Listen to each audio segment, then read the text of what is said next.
Hello, everyone. Thanks for attending this webinar on decarbonization portfolio that we're organizing together with our research partner, Enerdata.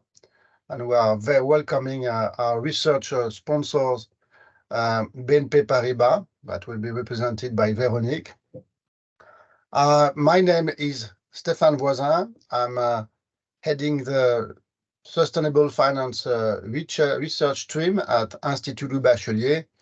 For those of you who don't know the ELB, it's a research, academic research hub created in 2009 after the financial crisis to basically stimulate finance as research in finance to prevent the next crisis. It's been built up on the quantitative finance and then has moved to digital and to sustainable finance. Joe will introduce the labs and specifically the ESG labs. But I would like to make a very quick intro in the context of the COP28 that will open in a couple of days and highlight why today's topics on scenarios is critical to reaching the Paris Agreement goals. Dubai will be by all means a critical COP, and we are all looking for a strong signal that global political leaders are still committed to tackle climate change, and more specifically still committed to keep the 1.5 target against all the growing backlash that we see on the net zero trajectory. I would like to remind you that we live in a world where 90% of people do not longer believe that 1.5 degrees is achievable. And we know basically from our study and from many people's study that finance emissions reductions target of most institutions are not on track unless they start to move to make massive divestment. Therefore, we cannot ignore that quite a large number of parties are hoping that COP28 will raise discussions on whether 1.5 degrees remains an achievable target or not, or if potentially the parties will move to a more realistic 1.6, 1.7 degrees that will, of course, liberate hundreds of gigatons of carbon from the global carbon budget. This is obviously not our scenario. We believe that we cannot keep on, that we cannot give up this target, and we must keep on the momentum as high as possible to basically 1.5. However, there is a second, and to my opinion, even more important threat to the Paris Agreement, which doesn't lie in the parties' negotiation in Dubai on keeping this 1.5 north, but simply lies on today's webinar topic. This is how the Paris Agreement target is converted from a global trajectory to meso, regional, or micro pathways. And it seems that a lot of carbon emissions, I mean dozens of gigatons, are potentially lost in translation in these different downscaling processes that we will see today. This could be the most critical danger that could lead the world to miss substantially the global target.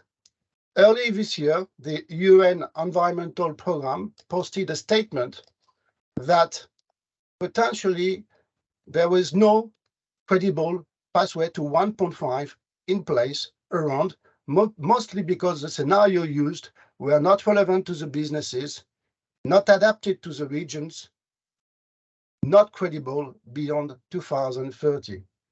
This tells us how important it is to develop further research on analytical tools on scenario analysis. This is definitely the new battleground of sustainable finance to make sure that a significant part of the global carbon budget is not lost in translation and the Paris Agreement is not missed.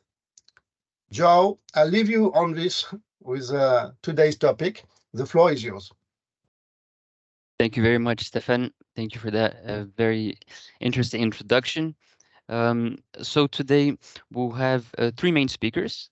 Jacques Desprez from Enerdata, our energy and climate specialist from Enerdata, our research partner, as Stefan mentioned. Véronique Berthoud, Chief Sustainability Officer at BNP Paribas Personal Finance, who we work very close with since at least 2021 on this subject, and myself, Head of ESG Lab at the Institut Louis Bachelier.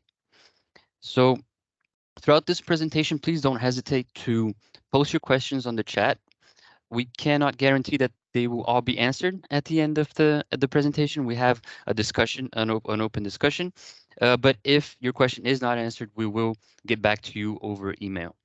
So that's for the, let's say, more organization part of the webinar. Quick introduction on Institut Louis Bachelier. Just for those of you who don't know, the Institut Louis Bachelier is a research network on finance and economics, particularly how finance impacts economics. It was created, as Stefan mentioned, in 2008, and today it has, well, we manage over 60 research programs on different topics within the fields of finance and economics, but two different, let's say, subjects to these fields are green and sustainable finance. Many research programs research that topic and the underlying topic, and also the digitalization of finance. So with technologies such as machine learning and artificial intelligence and blockchain, many different research programs on these topics within Institut Louis Bachelier. Within that universe of Institut Louis Bachelier, you have the Institut Louis Bachelier Labs, which is the research and development department of Institut Louis Bachelier, and it has the objective of much less publishing as opposed to what the other research programs will do, but developing operational tailored solution to our partners on the two poles of expertise that we have, which is one, data science, which is managed by Marine Neret, you can see here on the slide, and the second is green and sustainable finance, managed by myself. So it is within this context that we work very closely with Enerdata and also with BNP Paribas Personal Finance, that the context of what you see today has been developed by us. So with that, I will let you, Jack, take on. Yeah. Hi, everyone. Sorry. My name is Jacques Desprez. I'm a project manager at Enerdata, and we've been collaborating indeed with BNP Paribas and also Institut Louis Bachelier, working on scenarios since it's our core expertise, climate and energy scenarios. Enerdata has been working on this for over 30 years now. It's an independent research center, so we have full independency in our opinions, and we are originated from a research center here in Grenoble. And since then, we've been developing with partners around the world, with many different typology of clients also, from ministries to private companies. We are experts in analyzing and projecting global energy and sustainability issues, and we work with in-house databases that are well renowned around the world, and also in-house models. We have several cooperations with database products and also scenario products, and not to mention capacity building and trainings, and that you can see here. So now I propose that we start and we present what's the key question of today's webinar. How can we develop climate-aligned scenarios for a portfolio of clients? For example, loans or insurance contracts, or maybe also customer portfolios. It's not an easy task, and it needs to be clarified, and we'll talk about that today. For example, what's the need for having both a reference scenario and a climate ambitious scenario, how it can help the decision making, and what's the adequate level of detail that is required. That's a very difficult question for many stakeholders, and this is why we are trying to help them. First part will be on climate scenarios, on methodology. What's an energy climate scenario, how to achieve objectives, and more specifically, how to downscale the global models, global scenarios, into something that is useful for a given company. The second section will be focusing on the selection of adequate criteria to monitor if your activity is in line with the scenario. Then we'll present a use case with the French car market, and finally, some key takeaways. So first, the methodological point, how to define climate objectives, how to define your alignment. All right. First, let's define what's the scenario. Energy climate scenarios are exploring prospective pathways, so trajectories, possible trajectories. This is not a prediction. This is not a forecast, which would be much more short-term. We are looking here at long-term objectives around 2050, with milestones around 2030 usually, because it's also important to define middle-term objectives as a way to progress along the alignment exercise. The more we go into the future, the higher the uncertainty, of course. But it's very important to define long-term goals so that the trajectory is not just based on the historical data, but also on the view of what's desirable for the future, for example, aligning with climate objectives. The definition of climate objectives is not so easy because the climate system, the Earth system, is reacting to many different signals and interactions, and there is a bit of uncertainty on this aspect. There is also uncertainty on the energy aspect, because the link between both is important, but the energy aspect is also very dependent on a lot of assumptions, a lot of developments of policies, technologies, and also behavioral change, to name a few. Now, this link between energy and climate is represented here. On the right side, you see a graph of the International Energy Agency showing different levels of global warming above pre-industrial levels, from 1.5 to around 4 degrees. In 2100, this is the horizon on which we describe those warming levels. And there is a direct link, a clear link, with the trajectory of emissions on the left graph. You see here 4 different scenarios that are corresponding to 4 different levels of global warming on the right side. So there is a clear link between emissions and temperature increase, and this link is measured through the carbon budget. This is an important definition to clarify at the beginning here. It's the maximum amount of cumulative CO2 emissions that we are allowed to emit if we want to keep average global temperatures below a given threshold, a target threshold. And since there are uncertainties, as I was mentioning before, we usually associate both parts of this slide with the probability. So, for example, 1.5 degree is linked to net zero emissions by 2050, with around 50 or 66% probability, depending on the trajectory. The carbon budget means that it's not only 2050 that is important, it's the whole trajectory, because each year we are emitting something. The carbon budget is the sum of all of them. So if we emit too much at the beginning, then the budget is exploded and we cannot meet the objective. Now, I would like to use a diagram, a funnel diagram, to explain how we can downscale from global scenarios to something more useful for particular portfolio managers. So the first step is, of course, to choose a climate objective. They are defined at the global scale, since the temperature is global and the emissions as well. The emissions are local, but the impact on the climate is only at the global scale. So for that, we have to use a scenario. It can be the International Energy Agency with its World Energy Outlook, well-known. It can be in the Network for Greening the Financial System in GFS, or it can be IPCC scenarios. We also produce scenarios at Enerdata, of course, called EnerFuture. And once you have chosen a scenario, you can start digging into more detail and going down into this diagram. So one scenario is composed of historical trend, historical data, very important to settle this in order to start from the current situation and current trends. And then we have future pathways that we are exploring with differentiated assumptions.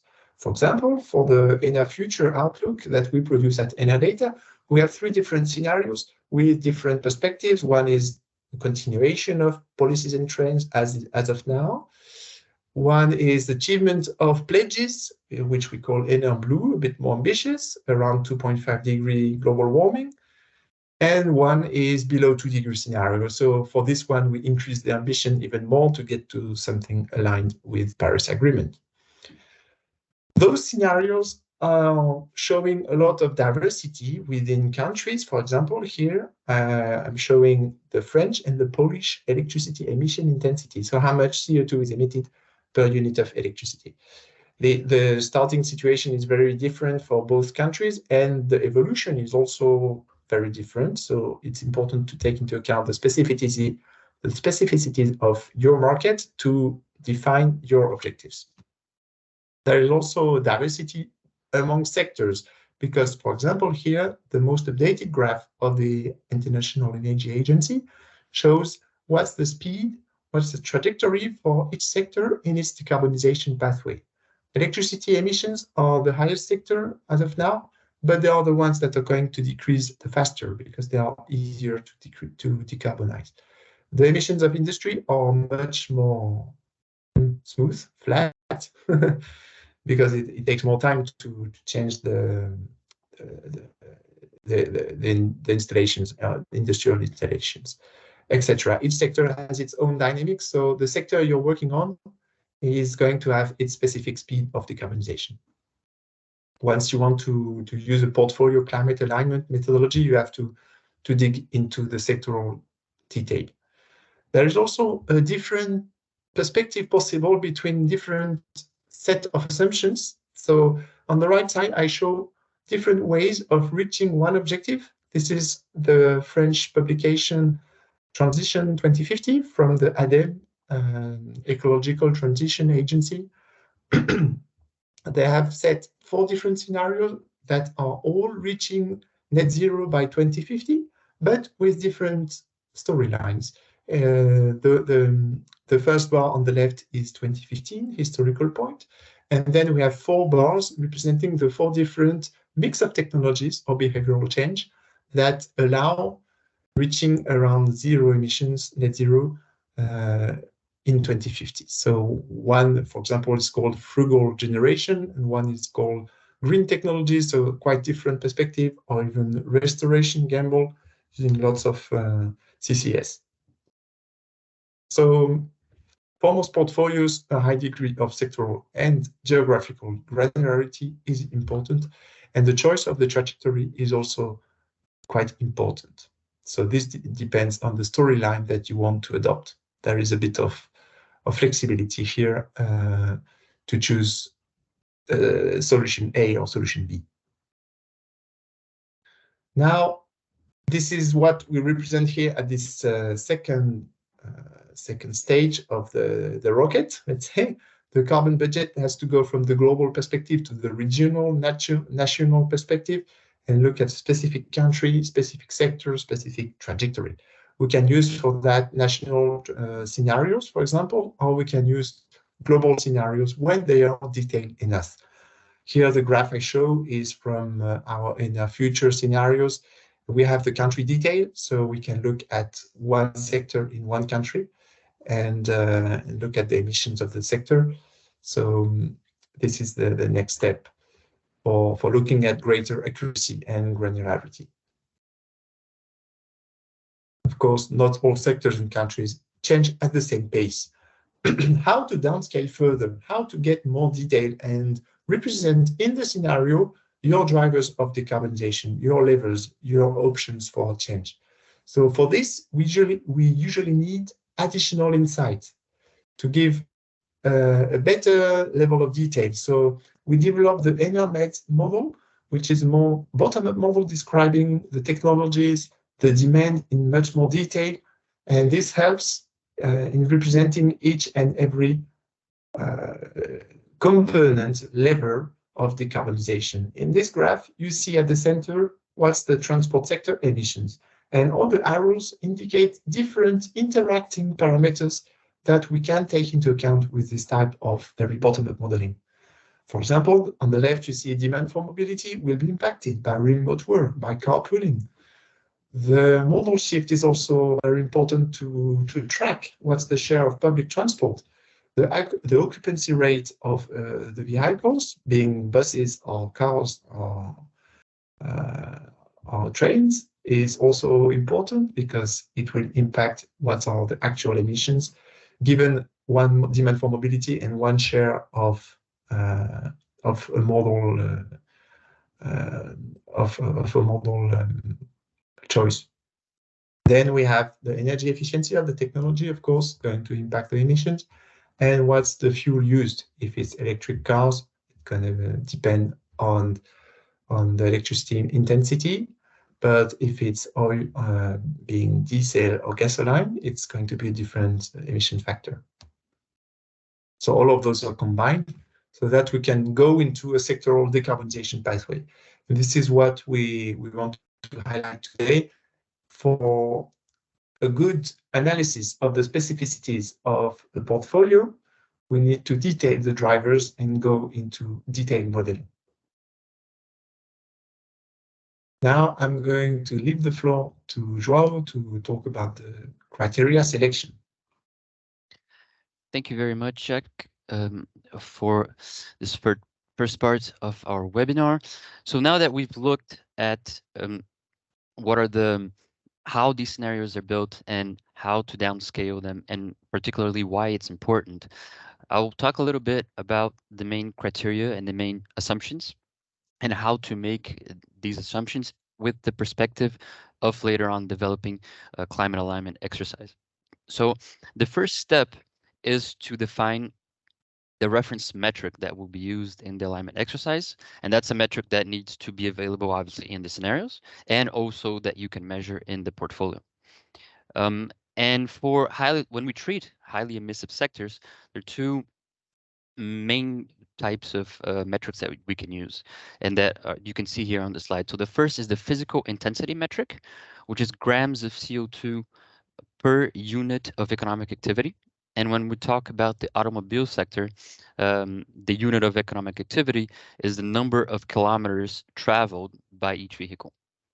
And the second metric is absolute emissions. So what is the total emissions in kilograms or tons of CO2 relative to the perimeter that you're analyzing? So when you look at a portfolio, what is the absolute emissions related to that portfolio? And that's simply the physical emission intensity metric multiplied by the total economic activity of the perimeter.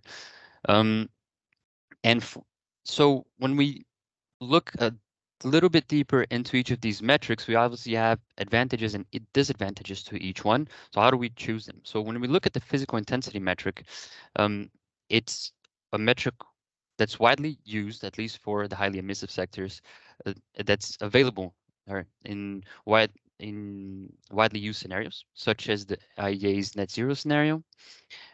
One of the advantages of going through the physical emissions intensity is that you're not biased by the economic valuation of the assets of the portfolio. So you actually are able to link the emissions to the level of activity of that sector.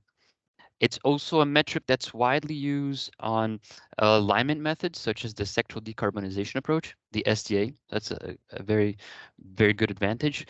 And most importantly, I would say, is the fact that this metric allows direct comparison between different actors of different sizes. So if you look at two banks financing that have two different portfolios of automobiles, you can compare their level of intensity, of emissions intensity, straight away. What this metric will hide, however, is certain levers of decarbonization. So, for example, Jacques explained earlier about the fact that they integrate the occupancy rate of vehicles in the model. So if we increase the occupancy rate, and that reduces the number of kilometers traveled by vehicles, that will reduce the absolute emissions related to the portfolio, but you won't see that reflected on the physical intensity metric. That's, let's say, one of the main disadvantage of using this metric.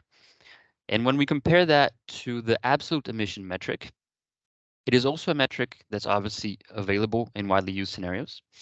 It, again, is not necessarily biased, well, it's not biased by the economic value of the assets in the portfolio. And here we do account for this for the all decarbonization levers, because if we emit less, then we will see the lower value in terms of absolute emissions. However, what is very, very hard to do is to compare different actors, is to compare different portfolios, and also to set targets, to set future targets in terms of absolute emissions. So given this significant disadvantage when we look at absolute emissions, what we recommend, what we use for the alignment exercise is a physical intensity metric. So that's the one that will be used as a reference metric. So if we can move on to slide 16, which is the second step of the alignment exercise, once we have identified, again, that reference metric, is defining your reference, your baseline scenario. And your baseline scenario will serve as your baseline benchmark. And the purpose of this baseline scenario is to describe, as it's written on the upper hand part of the slide, what the reasonable level of decarbonization rate is, given technological developments and regulation within the regional or geographical scope that you're looking at and the sector that you are looking at. So there are a few principles that we use when selecting the assumptions when to define these scenarios. The first principle is to, well, the first best practice, let's say, is to remain faithful to the precautionary principle. In other words, that means remaining conservative. The assumptions that should be used for the baseline scenario are conservative assumptions. What that means concretely is when you look at a country to determine the scenario, the project baseline scenario for a given country, what will be integrated in the model is only what reflects only existing regulation, voted and passed on to a text of law. Very concretely, for example, within the automobile sector, which is the sector treated in this webinar, the European law that prohibits the sales of thermic vehicles from 2035 today is integrated into our baseline scenario because it has been voted and passed on to law. So if you, as opposed to, for example, just net zero commitments of countries, that we would not integrate into the baseline scenario. And the same goes for private actors. When corporations make their net zero engagements, that should not necessarily be taken into account for the development of these baseline scenarios. So that's the first, the few important principles for defining that reference benchmark. Once we have that, the third step is defining what the net zero benchmark will be. So what if we look at a country, so France in the automobile sector, what should that, how should this market decarbonize? How should this sector within this geographical perimeter decarbonize? And that's shown on slide 17. We can move on to that. So slide 17. There we go. Thank you. So the objective of this scenario, the climate ambition scenario, as we call it, is to describe the required level of decarbonization to comply with climate ambitions or net zero targets. And so the main principal requirement for this trajectory is that it be compliant with a carbon budget of 1.5 degrees. That is the number one underlying objective. And the second one is that it be compatible with widely used global climate scenarios. That's to say, the IEA will determine global scenarios for each of the sectors. When we do the downscaling, when we look at different countries separately, what we want is that this be coherent with the global overarching scenario, so that the carbon budget that remains coherent throughout. So once you have the reference metric, the baseline scenario, and the climate ambitious scenario, what you end up with is a graph that resembles what you can see on the lower left-hand side of the slide. And what is represented by the gray line is your baseline scenario, and by the green line is your net zero climate ambitious scenario. And the climate alignment exercise, which we'll not get into the details of today, is the main objective is to bridge that gap, to bridge the gap between the two curves. And we do plan to do a dedicated webinar on that subject of climate alignment in the future. Two very important, just previous slides, Jack, please, because yeah, two very important concepts that we should keep in mind when doing this exercise is, number one, these scenarios and these projections, they are not forecasts. They are meant to be used as a guide to prioritize action. So what is a reasonable development of decarbonization? What should that look like? Well, you have them in the scenario. It doesn't mean that that's necessarily what's going to happen. So we stress that point because it's important to keep that in mind. And talking about these decarbonization actions, how do we look into them? So if we go on to slide 18, what we have is the description of the Kaya identity, which breaks down the level of emissions of certain economic activity or certain perimeter into three main factors. First is the level of activity. So as I mentioned previously, for the automobile sector is the number of kilometers traveled by the vehicles. The second is the energy efficiency of that related to that economic activity, and for vehicles that's the number of liters per 100 kilometers. It's a metric, and then the fuel mix. So is it diesel, gasoline, electric vehicle? So that's when the Kaya identity aims to describe emissions through these factors, and allow us to identify the most suitable, the most efficient decarbonization levers, and as a consequence, the actions that go along with it. But I'll let Jack talk a little bit more about that. Yeah, let's use the French car market as an example for digging deeper into this equation and this identity.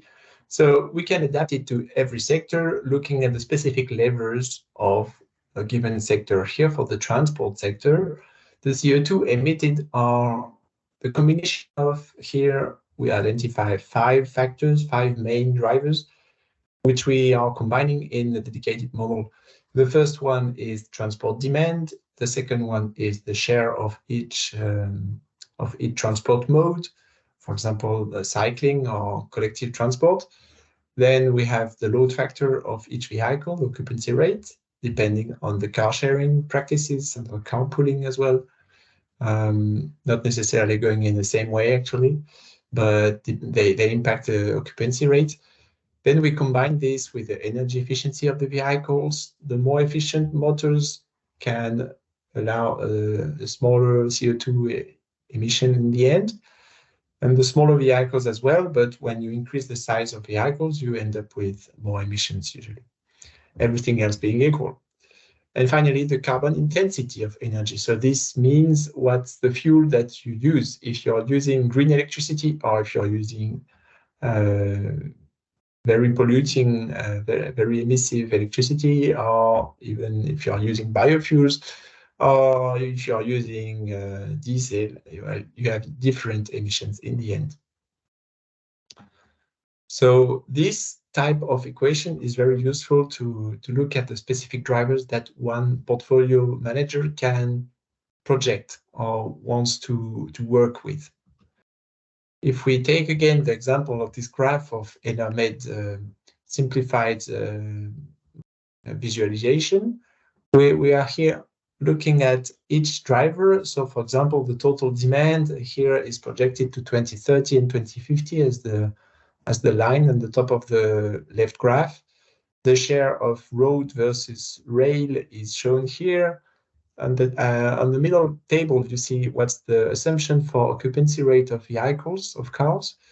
And on the right side, what's the assumption of specific consumption of new cars. So this type of information, we have thorough database for historical data. We are combining and checking, cross-checking the data between the different levers or different parameters that we gather to make sure that they are consistent. It's really not so straightforward. Usually it takes a lot of time to just cross-check the historical data. Then we have assumptions based on, for example, national plans, national official strategies to decarbonize a given sector. This is what gives us the blue numbers here of what's the evolution of consumption per kilometer of vehicles, for example, by technology. And finally, the share of each fuel is depending on the sales of vehicles, the electric vehicle sales, the diesel car sales, etc. When we combine the sales with a speed of change of the system, for example, the lifetime of cars, and we take into account the expected lifetime and the progressive phase down of all vehicles, we can end up with a description of the stock of the cars every year from now until the end of the scenario. So we have a separate description for the sales, for example, 0% thermal vehicles in 2035, and the stock is impacted progressively once the older vehicles, like thermal vehicles, are retired. So we combine all of this and we get results looking at the transport sector emissions and also the composition of the car stock. And this is impacted by those many drivers. Here you see a number of points that are mentioning the drivers. For example, we can observe that there's been no significant change in the modal shift to collective transport since 2010 in most EU countries. So this is an interesting, well, negative, but it's still interesting trend to analyze the future of public transport. The car ownership is quite stable as well. It increased since 1990, but then it slowed down in some countries due to a threshold effect. So this is the number of cars per capita, per person. In most countries where there is significant economic development, there is now a stabilization. So it means that the number of cars is more or less related to the population. Driving has become different because we've seen some eco-driving developing slightly and some reduced speed limits in the last decades. But this can also change in the future, so you can make assumptions on that. The reduced use or the banning of the most polluting vehicles in the center of cities, like in London, for example, or in the many big cities across Europe, is something that can impact also the share of new vehicles that are going to be low emissions. Car sharing can increase the occupancy rate of vehicles, but carpooling, on the opposite, are cars that will be used more often, but potentially with the same number of people as usual. Growing share of SUVs has been observed since 2015. So these are very heavy vehicles that make it more difficult to reduce emissions. The number of SUVs has increased from 25% of sales in 2015 to around 40% today, 40 to 50%. On the technology aspect, we can mention the specific, well, the energy consumption of new cars has improved, at least until 2014, but then there's been some reverse trends in some countries, most countries over Europe, after 2015, and we attribute this to an increasing share of SUVs. These big cars are increasing the consumption of the average sold car. The fuel mix is showing a huge increase of electric vehicles in just a few years. Well, in Norway, of course, it's the leading country, but in 2019 there was around 40% of sold cars being electric, and now it's double this percentage. It's around 80% in 2022. So it's been exploding, but in many continental markets as well, the share of electric vehicles is around 15 to 20% in 2023. So it's already really important. However, the share of EVs in the car fleet, in the stock, is still negligible today, around 1% in France or in Spain, even less in Spain. Biofuel can also be a way of decreasing emissions. I just want to show you a rapid visual of what it looks like in terms of results. Once we combine all those assumptions, we can see here on the left side the reference scenario, and then on the right side the net zero scenario. So all the actions that are differentiated between both scenarios make those differences. What is drawn here is the number of cars on the road, the billions of cars. So we see an increase in the reference scenario and a decrease in the net zero scenario. So this is partly due, for example, to the occupancy rate of cars, to car sharing practices, and also maybe a reduction of energy demand, of mobility demand. So people driving a bit less, using a bit more public transport and cycling, for example. Those are drivers that are responsible for this difference. One main result that I would like to highlight is that the yellow area here is the electric car, the number of electric cars, and it's very different. In the net zero scenario, you can see that there are much less electric cars being sold in France. So the market size is smaller in these assumptions. Once we have modeled all those demand drivers and aggregated them, we get this type of result, but we still have to do a last step to make sure that we are aligned with the global target, with the global temperature objectives. This is the checking of the carbon budget that we use for those scenarios. So here I did not show the emissions, but it's going very, very low in the net zero scenario. But still we have to make sure that the carbon budget is compatible with the global temperature objectives. So this is an iterative step. We make sure that the bottom-up modeling matches the top-down scenarios from the IEA, for example, the World Energy Outlook. And this is a very important checking stage.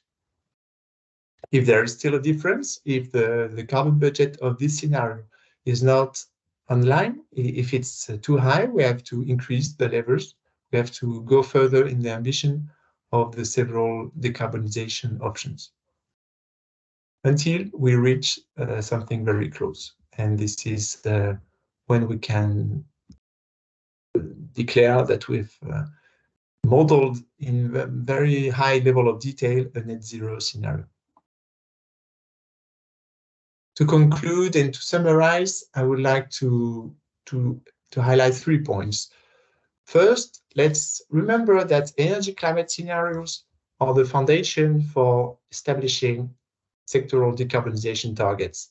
Otherwise, we cannot set long-term targets, we cannot set intermediate milestones and near-term actions. We have to make sure that the scenario we are projecting is in line. So this is only possible through the description of the whole trajectory. And then we can describe little by little what's the share, the role of every action that you can take. At Enerdata, we develop a suite of models and scenarios to investigate those sector efforts and the geographical efforts of each sector. Second point is the fact that defining assumption is key, because it will impact your reference and your climate ambitious scenario. And all the difference between both is what you have to take, what actions you have to go for. So if you want to be precise in your list of actions, in your areas of improvement, you also need to be precise in the modeling of those, so that you can model or evaluate what's the potential for each action. It is possible to disaggregate the climate action into many decarbonization levers and to quantify, estimate them. This leads me to the last point, is that we can also study weak signals or emerging technologies with those techniques, with those detailed bottom-up modeling. This precise and flexible modeling can include new model transport modes like cargo bikes, let's say, bike and train cooperation and infrastructure development, light vehicles versus SUVs, how they develop and what's the impact of emissions. So this kind of storylines and definition of trajectories of views of future can be evaluated thanks to those modeling and flexible modeling. So as a sum up, I would say that it's not so easy to navigate through scenarios. We can use them to develop intermediate milestones and be clear on what's the short-term target, short-term actions you need, and this is something we are happy to help companies with. Okay, so now I suggest to go back to Joao to have a discussion with all of you and with Véronique Berthoud. Thank you very much, Jacques, for this very insightful presentation. So now I will present again Véronique Berthoud, Chief Sustainability Officer at BNP Paribas Personal Finance, who we've been working with since at least early 2021. Thank you, Véronique, for connecting today. Thank you, and good morning to you all. Perfect. So the idea is that we have a bit of a discussion on the experience on the work that we've developed together since 2021. Obviously, Véronique, back then we started with developing that really detailed model, starting from scratch to estimate the carbon emissions of your automobile portfolio. So we developed a model to estimate the mileage according to different factors. Then we went into the alignment exercise to project the portfolios in the future. And maybe I was wondering if you could talk a little bit about what are the main drivers for doing all this work and for going into such level of detail for you and for PEF. So BNP Paribas was one of the founding members of the Net Zero Banking Alliance. So as such, it's really our ultimate goal to reach a net zero ambition and by 2050.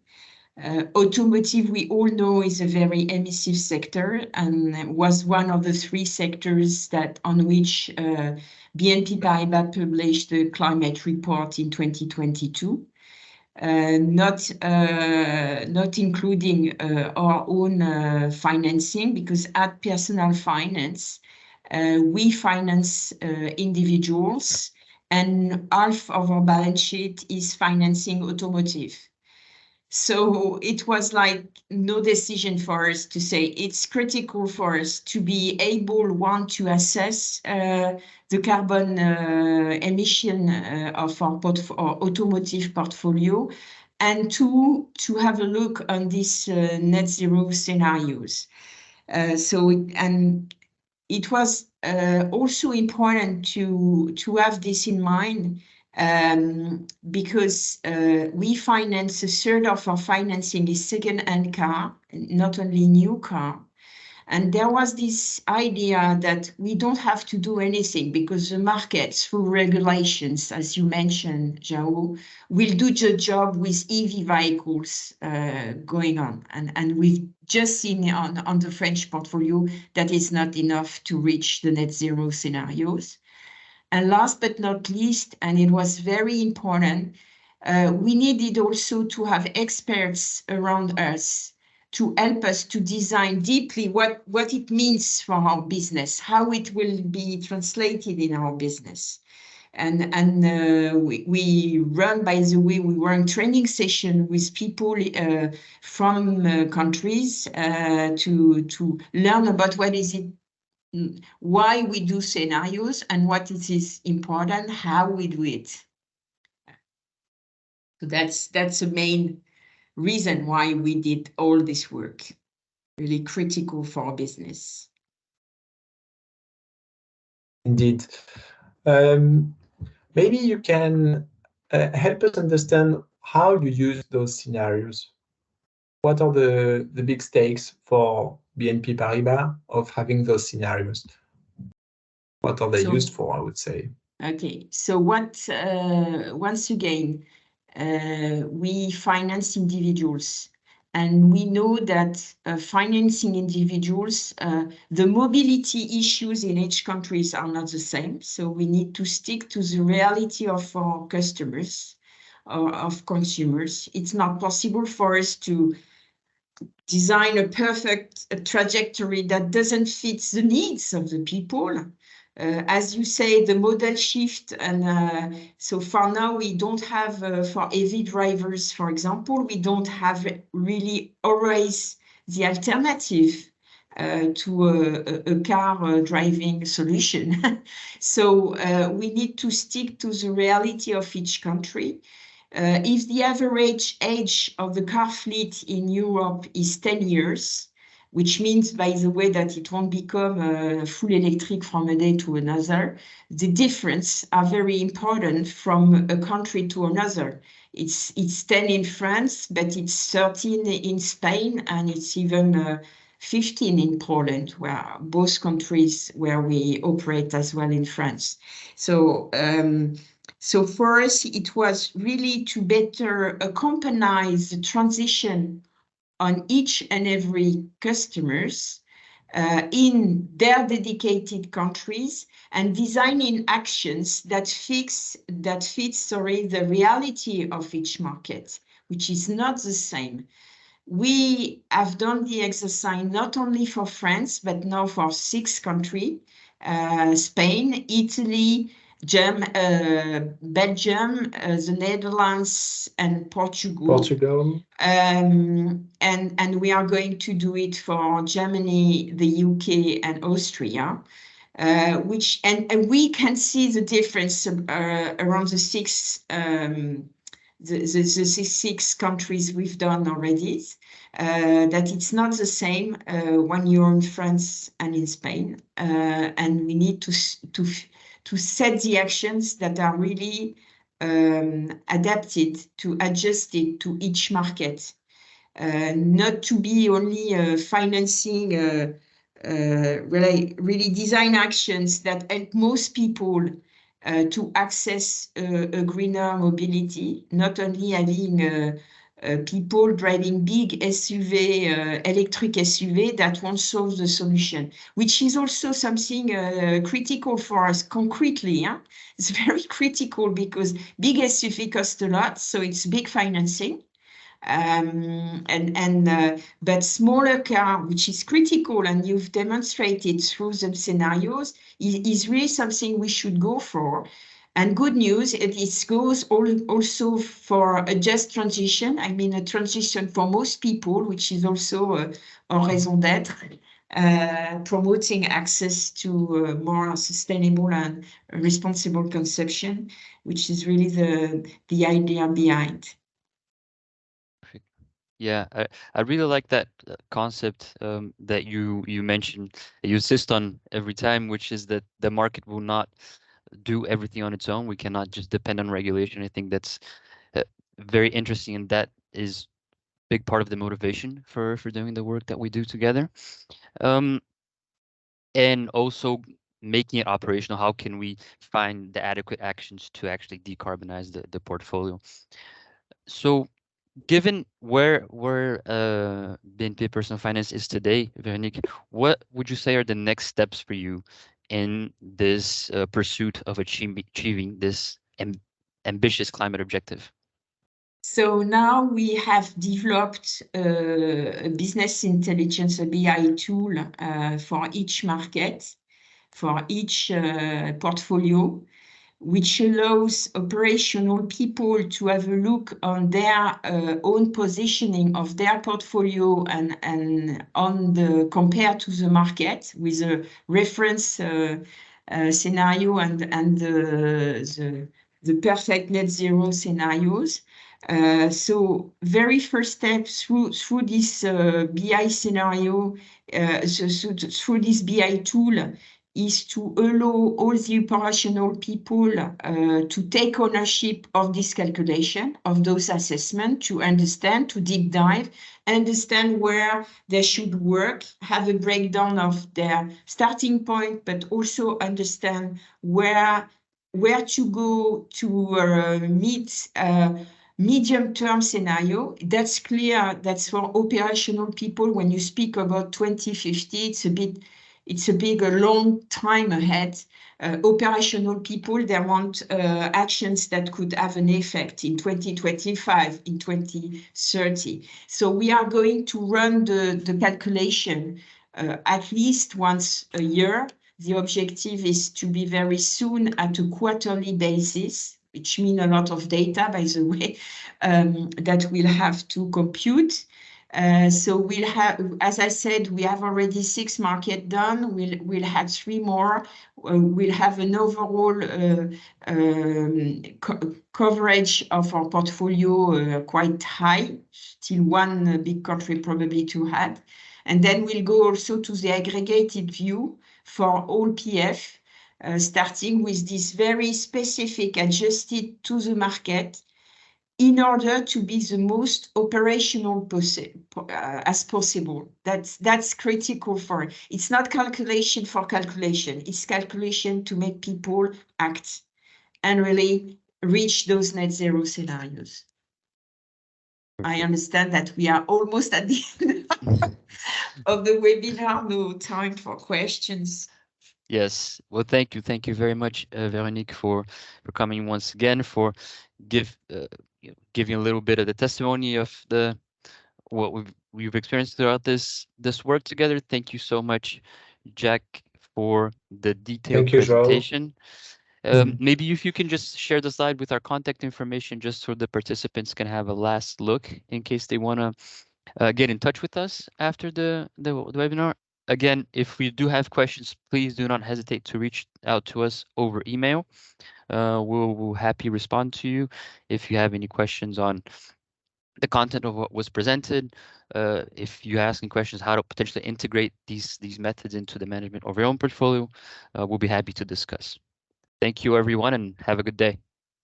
Thank you. Have a good day. Bye. Bye. Goodbye. Thank you.